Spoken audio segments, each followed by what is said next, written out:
Hop, assalomu alaykum. Keting, darvozalarimiz bitdi. Xudo xolasa ana ustanobga jarayonlarni tugatdik.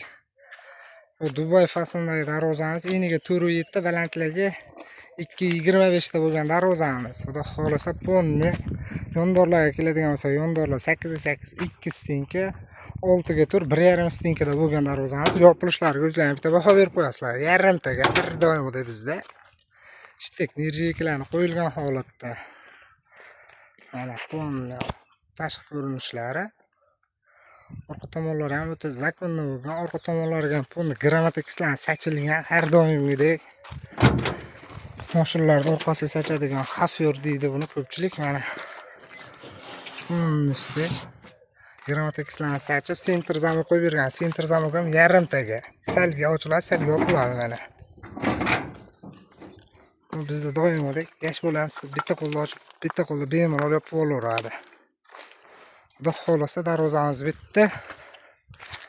Kimlarga shunaqa darvozalar kerak bo'ladigan bo'lsa, pastdagi nomerlarga bemalol aloqaga chiqaverasizlar.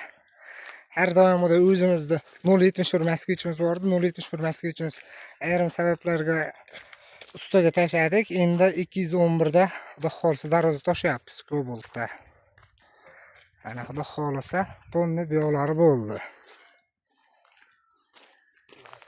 Usta, nima deysiz o'zingiz?